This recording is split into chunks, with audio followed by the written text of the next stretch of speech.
में 30 करोड़ से ऊपर लोग हमन के भोजपुरी बोलेला। नमस्कार, हम बानी ब्रिजेश कुमार सिंह और रउआ सब देखत तानी बी न्यूज पर। लेकिन आज मैं बात करम हम भोजपुरी के। काहे से कि भोजपुरी जहाँ लोग दूसरे प्रदेश में भोजपुरी के हीन नज़र से देखत रहल, लेकिन आज भोजपुरी पूरा विश्व में बोलल जाता। एकर हम सबूत भी देम कि भोजपुरी के पूरा विश्व में कहाँ कहाँ बोलल जाता, ये सब हम बताए। काहे से कि आपने देखल होखब कि जौन आईपीएल चलता, भारत के आईपीएल, एके खाली भारत में ना देखल जाला, पूरा विश्व में देखल जाला। विश्व के खिलाड़ी एमे शामिल होने। और आईपीएल जौन कबो क्रिकेट जौन मैच होत रहला ओमे इंग्लिश और हिंदी बोलल जात रहल, लेकिन अब भोजपुरी ऐसन भाषा आईपीएल में सुने के मिलता। यानी भोजपुरी धीरे धीरे बदल रहा बा और प्रधानमंत्री नरेंद्र मोदी मॉरिशस में जाके भोजपुरी में संवाद करें। ऐसे में अब भोजपुरी के जे बदनाम करत रहा बिहार सरकार, उन पे कार्रवाई कर दिया। हमारे साथ जे बैठल बा, आप इनके देखा तानी, ई भोजपुरी के एक बहुत बड़वन सिपाही बाने। ई भैया जी भोजपुरी खातिर अब लड़ाई लड़े जाता नहीं, भोजपुरी सम्मेलन के प्रदेश अध्यक्ष बानी। इनसे जानम कि भोजपुरी के कुछ लोग बदनाम कैले बा और कुछ लोग ऐसा बा कि भोजपुरी के विश्व स्तर पर ले जाए चाहता। नमस्कार जी, बहुत नमस्कार आपके और प्रणाम आपके चैनल पर देख रहल सब दर्शक लोगन के, हमरे भोजपुरिया भाई लोग के, माता लोग के, बहन लोग के, आ सब कलाकार बंधु लोग के बहुत धन्यवाद। अच्छा ये बताइए, भोजपुरी के कई जगह देखल जाता कि नीचे जाता था, भोजपुरी में काहे पड़ल बनी, काहे के आगे बढ़ावल चाहता नहीं, का वजह बा? देखिए, भोजपुरी जौन हमन के जौन भाषा है तौन आज ग्लोबल भाषा भइल बा। विश्व के ऐसा कोनो पटल नाई बा जहाँ भोजपुरी के छौका नहीं लागत। चाहे आपके भारतीय सिनेमा होखे, चाहे देश के पटल पर आईपीएल के कमेंट्री होखे, चाहे आज आप अभी थोड़े दिन पहले देखनी है कि हमन के देश के प्रधानमंत्री जे हमन के गौरव है पूरा दुनिया में, जे भारतवर्ष के डंका बचा रहल बा, ऐसा प्रधानमंत्री जी जाके मॉरिशस में भोजपुरिया लोगन के बीच में गर्व के साथ भोजपुरी भाषा में वो सबसे संवाद कैले हैं। ये हमन खातिर कितना गर्व के क्षण बा। लेकिन एगो समस्या बा, हमनी के बीच के लोग जब मुंबई, दिल्ली चाहे बड़ शहर में मिलेला तो भरसा की कोशिश करेला कि हम भोजपुरी ना बोली कि सामने वाला समझ जाए कि वो अपन ये क्षेत्र के है। ये के का कम? देखिए, जब मॉडर्न बनला के चक्कर में हम अपन संस्कृति खोब, जब उसे दूर हटब तो हमन के अपन पहचान खत्म हो जाए। और आज हमन के पहचान पर संकट खड़ा भइल बा और यही संकट के जान के समझ के लंबा समय से पिछले 3 दशक से हमन के प्रयासरत बानी जा कि संविधान के 8वीं अनुसूची में हमन के भोजपुरी भाषा के स्थान मिले, ओके वो दर्जा मिले, संवैधानिक दर्जा मिले, जिससे भोजपुरी भाषा के गौरव की अनुभूति हो के भोजपुरियन के भी बुझाव कि हमन के भाषा के पूरा देश मान्यता दहले बा। इतना बड़वन तादाद में 30 करोड़ से ऊपर लोग हमन के भोजपुरी बोलेला। भोजपुरी भाषा के आपन लिपि तो ना बा, लेकिन इतना विराट संस्कृति बा कि जौना के विषय में, जौना के अनुसरण आज पूरा दुनिया के हर संस्कृति कर रहल बा। आप देखी, छठ एगो ऐसा ग्लोबल हमन के पर्व है कि जौन अमेरिका से लेके, लंदन से लेके, ऑस्ट्रेलिया से लेके और देश के भारतवर्ष के कोना कोना में छठ पर्व मनावल जाता। छठ के पारंपरिक गीत गावल जाता। छठ के लेके सरकारन के मन में एक ऐसा भाव आयल बा कि छुट्टी देहला पर मजबूर भइल बा। तो हमन के जो संस्कृति बा, देखिए शारदा सिन्हा जी छठ के लेके जितना सुंदर गीत हमन के समाज में, समाज के लोगन खातिर दहले बानी, वो हमन खातिर आज भी एगो थाती के रूप में बाटे।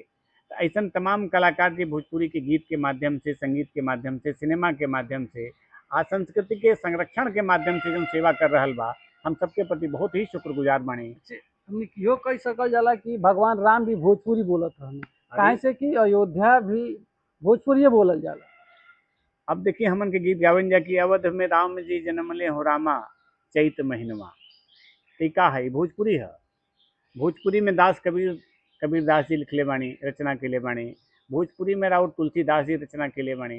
भोजपुरी में के ऐसा बाटे जो रचना अमीर खुसरो जी रचना केले बाणी। तो आप सोचिए कि भोजपुरी के जौन भाषा बाटे तो इतना प्राचीन बा, जौन राम जी के समय से चली आवता। सरजू जी के तमाम ऐसा गीत बा, गंगा मैया के गीत बा, जौन हमन के आज भी गावे नहीं जा।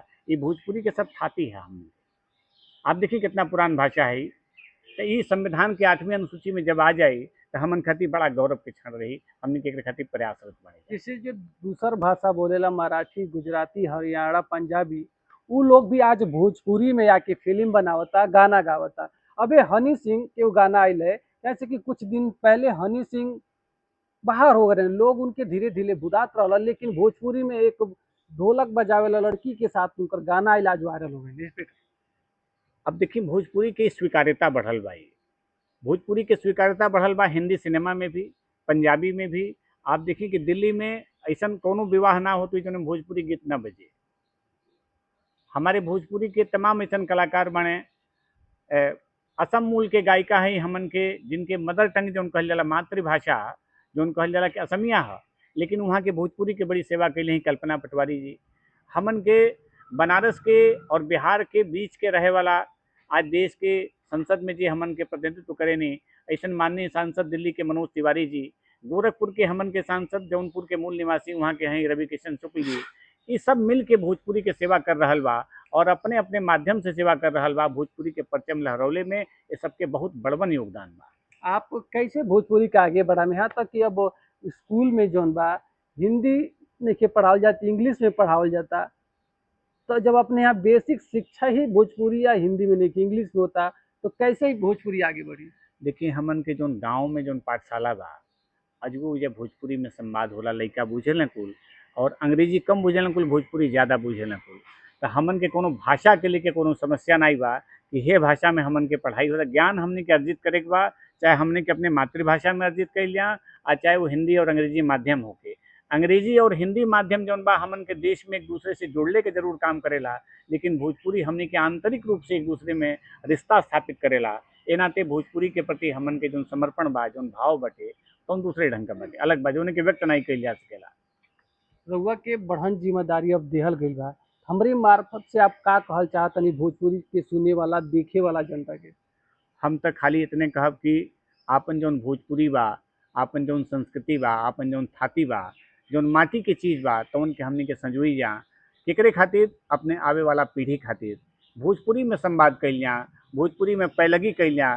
चाचा पाए लगी, अम्मा पाए लगी, भैया नमस्कार, भैया गोड़ लगतनी।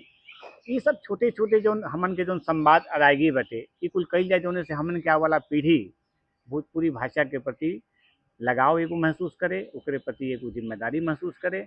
और हम यह कहब कि अच्छा से अच्छा अच्छे पारंपरिक गीतों को ये लोग मंचों से सब प्रस्तुत करे, गीत गावे, संस्कृति के संवर्धन खातिर प्रयास करे, अच्छा साहित्य परोसे। सिनेमा में भी भोजपुरी के जो देसी परंपरा हमन के बारे जोने पर हमन के गर्व करें जा, गौरव करें जा, ऐसा परंपरा के मंच से दिखावे की कोशिश करे सब, जोने से आए वाला पीढ़ी के को अच्छा संदेश मिले, हमन के संस्कृति और संवर्धित हो, जीवित हो और विश्व पटल पर स्थापित हो। धन्यवाद रउआ हमरा खातिर समय देनी। लेकिन आपके बता दी कि भोजपुरी एक ऐसा भाषा है कि मिठास भी है, समूह वही के प्रतीक बा। लोग गमछा लगा के चलेला तो आदमी समझ जाला कि यूपी बिहार वाला है।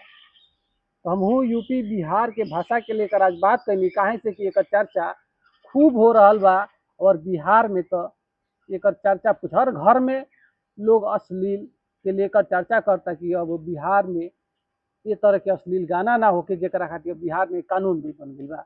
तो मिलत तानी फिर एक नया खबर और नई जानकारी के साथ, तब तक खातिर नमस्कार।